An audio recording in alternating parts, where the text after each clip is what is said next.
तो कैसे हैं आप लोग? बिस्मिल्लाहिर्रहमानिर्रहीम। इय्याका नअबुदु व इय्याका नस्तईन।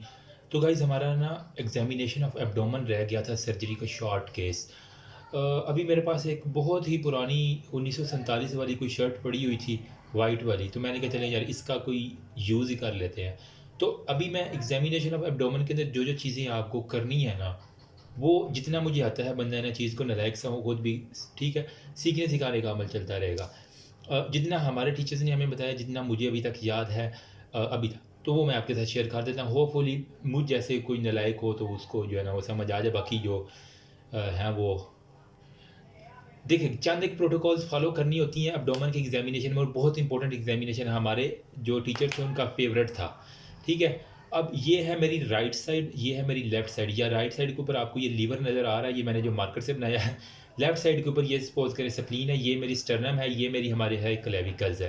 ठीक है, अब इसको जो है ना हमने नॉर्मली एब्डोमेन को कितने पार्ट्स में, अब अगर एब्डोमेन पेल्विस वाला एनाटमी का चैप्टर याद करो ना, तो उसके अंदर जो है ना हमने एब्डोमेन को 9 क्वाड्रेंट में डिवाइड किया था। राइट से शुरू करते हैं, right hypochondrium, right lumbar, right iliac, फिर हमारे पास एपिगैस्ट्रियम, और ये है हमारे पास ये जो बेली बटन है ना, अम्बलाइकस हो गया। ठीक है, और ये हो गया हाइपोगैस्ट्रियम। फिर ये वाला हमारे पास left hypochondrium, left lumbar, left iliac जो है ना फोसा हमारे पास आ जाएगा। तो इस तरह हमारे 9 क्वाड्रेंट्स हो जाते हैं। किन लाइंस की बुनियाद पे हमने इसको डिवाइड किया हुआ है? तो हमारे पास वो कहता है कि 2 हॉरिजॉन्टल लाइन हम लगाते हैं एब्डोमेन के ऊपर, 2 वर्टिकल लाइन लगा के ना, इमेजिनरी लाइन लगानी नहीं है, आपने इमेजिन करना होता है। ठीक है, तो हॉरिजॉन्टल अगर मैं लाइंस की बात करूँ ना, वो कनेक्ट करनी है कॉस्टल मार्जिन को। एक मेरा ये कॉस्टल मार्जिन है, एक मेरा ये कॉस्टल मार्जिन है। ठीक है, तो अगर एक मैं यहाँ से यूँ लाइन लगा दूँ, ठीक है, तो ये हमारे पास होगी फर्स्ट हॉरिजॉन्टल लाइन। दूसरी वाली हमने कहाँ लगानी है? Iliac crust. ये मैं अपनी इलिक क्रस्ट फील कर रहा हूँ, तो ये दोनों इलिक क्रस्ट को आपस में हमने मिला देना है। ठीक है, ये 2 हमारी हॉरिजॉन्टल लाइन होगी। अब 2 रह गई वर्टिकल लाइन। तो वर्टिकल लाइंस कैसे लगानी है? हमारे जो मिड क्लेविकुलर पॉइंट है और मिड इनग्वाइनल पॉइंट है। इनग्वाइनल लिगामेंट क्या था? इंटीरियर स्पीरिक इलिक स्पाइन से प्यूबिक ट्यूबरकल तक था। तो इसके दरमियान वाला ये वाला बनता है मिड इनग्वाइनल पॉइंट। एक पॉइंट मैंने यहाँ लगा दिया और मैंने कहा मिड क्लेविकल पॉइंट, तो ये मैंने कहा था मेरी क्लेविकल्स है। तो यहाँ से मैं एक इमेजिनरी लाइन यूँ सीधी सीधी सीधी जाओ, ये इजी हो गया।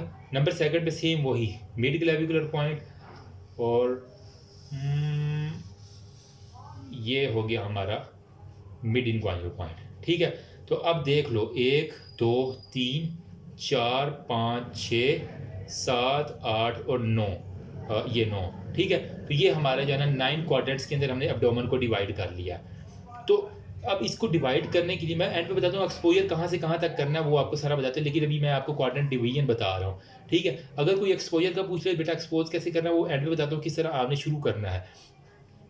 ये निपल से लेके, ठीक है, आपने जो मिड थाई है, थाई अगर मेरी नज़र आ जाए ना आपको, ये वाली मिड थाई, थाई का जो है आधी यानी हाफ थाई, इसे हम मिड थाई कहेंगे। तो यहाँ तक जो है ना आपने उसको हर सूरत एक्सपोज करवाना है एब्डोमेन की एग्जामिनेशन में। और रिमेंबर, पेशेंट आपके पास लेटा होगा और डॉक्टर साहब जो है ना वो आपके खड़े होंगे, और वो यूँ झुक के उसके जो है ना वो एब्डोमेन को देखेंगे। सपोज ये पेशेंट है ना, तो आपने यूँ खड़े हो तो आपने यूँ झुक के साइड से भी, और उसकी जो टांगे हैं उस साइड से भी जो झुक के आपने देखना होता है यूँ पेट को। बताता हूँ कैसे कैसे करना है। पहले हम इसको जो है ना वो लिख लेते हैं। लीवर वाला हमारे पास है जी राइट हाइपोकॉन्ड्रियम, इसको मैं लिख देता हूँ राइट हाइपोकॉन्ड्रियम। ये हमारे पास है एपिगैस्ट्रियम, ये हमारे पास है अम्बलाइकस, और ये हमारे पास है जी हाइपो एच, इसको मैं एच लिख देता हूँ हाइपोगैस्ट्रियम। ये हमारे पास है जी लेफ्ट हाइपोकॉन्ड्रियम, ये हमारे पास है लेफ्ट लंबर, और ये हमारे पास है लेफ्ट इलिक फोसा। ठीक है, और ये हमारे पास क्या था? राइट इलिक फोसा, और ये हमारे पास है राइट लंबर। ठीक है, मुझे उम्मीद है कि ऐसी वीडियो किसी ने अभी तक यूट्यूब के ऊपर, इंटरनेट के ऊपर अपलोड नहीं की होगी। बताना मज़ा आया तो ज़रूर बताना। अच्छा, अब हम करते हैं जी इसकी क्या क्या करना होता है हमने? इंस्पेक्शन, पाल्पेशन, परकशन, अस्कल्टेशन, वही 4 स्टेप जो ऑलरेडी हमने वीडियोस बनाई है ना, उसकी वजह से मैंने प्लेलिस्ट बनाई। जो नए लोग हैं वो प्लेलिस्ट जाकर देख सकते हैं। हमने वेरिकोस वेन और वो बाकी सारी की सारी भी की हुई है। ठीक है, अब सबसे पहले इंस्पेक्शन किस तरह करना है? तो आपने पेशेंट के पहले राइट साइड से पेशेंट लेटा हुआ है अब, ठीक है, सपोज करें कि ये है जी हमारा टेबल। अब मैं लेट तो सकता नहीं यार, मेरे पास पेशेंट भी नहीं है अभी, ठीक है। तो ये आप डॉक्टर साहब हैं, ठीक है। ये इसके ऊपर लेटा हुआ है मरीज़ ये वाला, ठीक है। और आपने जो है ना ये वाला, ठीक है, आप जो है ना यूँ खड़े होंगे तो आपने ज़रा झुक के पेशेंट के लेवल के ऊपर, पहले साइड से, राइट साइड से, फिर लेफ्ट साइड से, और उसके बाद फिर आपने उसकी टांगों वाली साइड से आके जो है ना वो पेशेंट के एब्डोमेन को देखना है।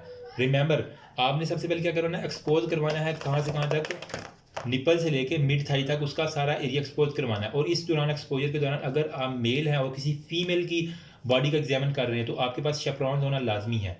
ये मैं बार बार बातें बताता हूँ क्योंकि लोग अमूमन भूल जाते हैं, स्टूडेंट जो है ना वो फीमेल का यूँ ही शुरू कर देते हैं मेल वाले। और अगर आप फीमेल और किसी मेल का कर रही हैं तो आपके पास किसी मेल डॉक्टर का या मेल नर्स या कोई भी मेल अटेंडेंट होना लाजमी है, ठीक है, वरना आपकी ये नंबर कट जाएंगे, ज़रूर मैं बताऊँगा आपको। अच्छा, अब क्या करना है आपने, सबसे पहले यहाँ से आपने एक्सपोज करवा लिया, सलाम दुआ, वो तो पहले वाली प्रोटोकॉल होगी, मेरा नाम ये है, मुझे आपके ये मुआयना करना है, तो इस दौरान आपको इस तरह का मसला नहीं होगा, तो ठीक है, वो सारा आपने कर लिया प्रोटोकॉल, मैं ज़्यादा नहीं बताऊँगा। एक्सपोज करवा लिया। इंस्पेक्शन में आपने जो है ना अब सबसे पहले साइड से आकर देखना है, ठीक है। मरीज़ अब ये लेटा हुआ एक्सपोज करे, ठीक है, ये मरीज़ लेटा हुआ, तो आप इसके साइड से आएंगे, ठीक है। पहले ये साइड से इसको देखेंगे, इसके एब्डोमेन को देखेंगे।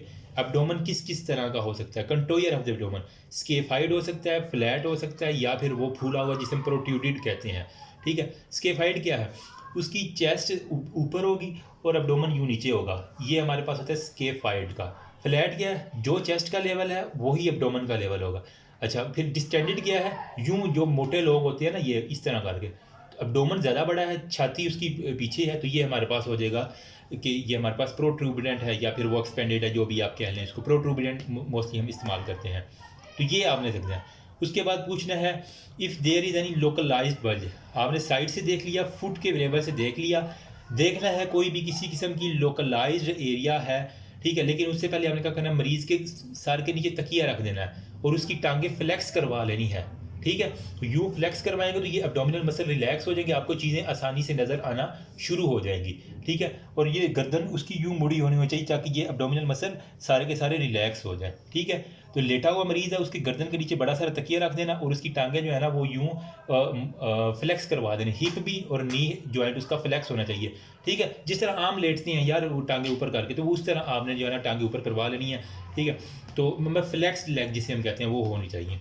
फिर देखें आपकी जो स्वेलिंग है, ठीक है, उसके ऊपर जो है ना आपने देखना है, जो आपने पेशेंट को उसकी नेक रेज करवाई है ना, ठीक है, उसे कहना अपनी गर्दन को नीचे झुकाओ, ठीक है। लेटे लेटे गर्दन झुकाएगा तो आपने देखना, जो अगर सपोज करें ये मेरी स्वेलिंग अगर एक नज़र आ रही है तो गर्दन झुकाने पे आपने देखना कि क्या ये स्वेलिंग गर्दन झुकाने के डिसअपेयर हो गई है या मोर प्रोमिनेंट हो गई है, या वो नॉर्मल साइज से इतनी बड़ी हो जाएगी या बिल्कुल अंदर चली जाएगी, दो ही कंडीशन हो सकती हैं। या फिर वो अपनी नॉर्मल जगह पे वैसी की जैसी थी और वैसी रह सकती है।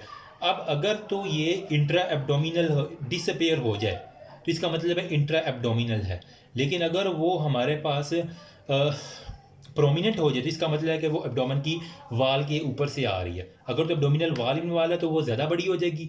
अगर इंट्रा एब्डोमिनल कोई अंदर से कोई लंप वगैरह आ रहा है तो इसका मतलब है कि वो छुप गई है, जो हमने रिलैक्स किया तो वो अंदर की तरफ छुप गई, इसका मतलब इंट्रा एब्डोमिनल है। अगर हमने गर्दन झुकाई और वो ज़्यादा बड़ी होगी तो वो एब्डोमिनल वाल से आ रही है, ये एक फ़र्क हो गया। ये था हमने गर्दन झुका के किया। अब उसे कहना है इंस्पायरेशन और एक्सपायरेशन के दौरान जो है ना उसकी ऑब्जर्व करनी। रिमेंबर अभी आपने हाथ नहीं लगाना, सिर्फ इंस्पेक्ट करना है, देखना है। वो करेगा, अब आप ये साइड से देख रहे हैं उसका, ठीक है। तो साइड से जब देखोगे तो आपको ज़्यादा जो है ना उसका क्लियर नज़र आ जाएगा कि वो था, ठीक है। लंप के ऊपर इंस्पायरेशन और एक्सपायरेशन वही कि वो ज़्यादा बड़ी हो रही है या कम हो रही है, वो आपने देख लिया। फिर आपने देखना है ये जो बेली बटन मैंने ये वाला बनाया अम्बलाइकस, इसके ऊपर आपने देखना है, ठीक है।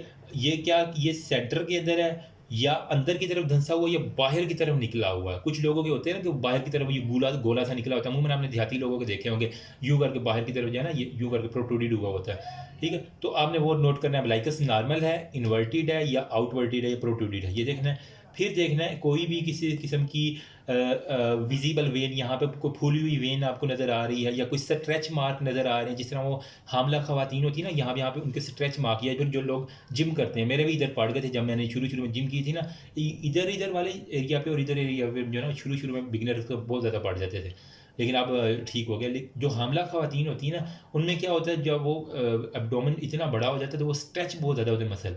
तो जब मसल की जब जिस भी काम में एक्सेसिव स्ट्रेचिंग होगी ना, उसके अंदर आपको स्ट्रेच मार्क्स जो है ना लाजमी मिलेंगे। तो वो आपने देख लेना। फिर आपने कहना कि मरीज़ को कफ करने को मुँह उसका साइड पे करवा लेना है और कहना है खांसी करो,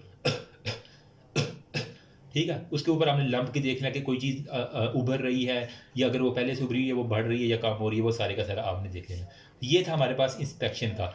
ड्यूरिंग इंस्पेक्शन जो है ना, वो आपने क्या करना है, स्क्रोटम और उसको जो है ना वो एक दफ़ा खड़ा करके जो है ना, वो कुछ लोग कहते हैं कि इसका ना प्रेफर करते हैं एग्जामिनर के, वो उसका स्क्रोटल और एब्डोमिनल ऑरिफिस जो है ना वो स्टैंडिंग पोजीशन में चेक कर लो। स्पाइन और उसकी बैक जो है ना वो पीछे से देख लो।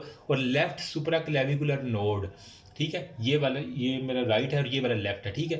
तो ये जो लेफ्ट सुपरा क्लेविकुलर नोड है ना, आपको अब सिर्फ यही क्यों देखना है, लेफ्ट सुपरा क्यों, हमने एनाटमी में पढ़ा था थोरेसिक डक्ट, जो कि लिम्फ नोड से मिल के ना यहाँ पे लेफ्ट सुपरा जुगुलर वेन्स के अंदर या यहाँ पे आके ओपन होती थी, ठीक है। एक ही होती है थोरेसिक डक्ट। तो थोरेसिक डक्ट जो है ना यहाँ पे आके ओपन हो रही है आपकी।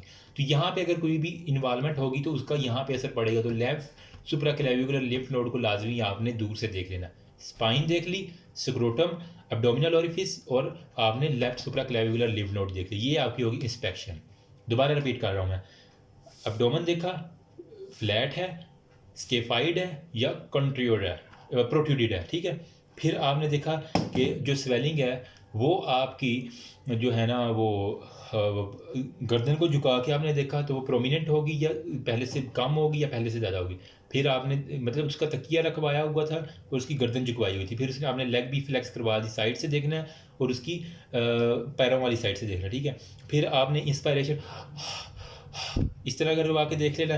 फिर आपने क्या करना है कि अम्बिलिकस देख लेना, इन्वर्टेड है, इवर्टेड है या सेंट्रल है, ठीक है, बाहर की तरफ है, अंदर की तरफ है, वो देख लिया। फिर आपने कोई भी वेन, कोई स्ट्रेच मार्क, कोई भी स्कार, कोई भी पेरिस्टाल्सिस की देख ली मूवमेंट। आपको कभी कभी होती है ना, यहाँ कोई चीज़ फड़कती हुई नज़र आ रही होती है।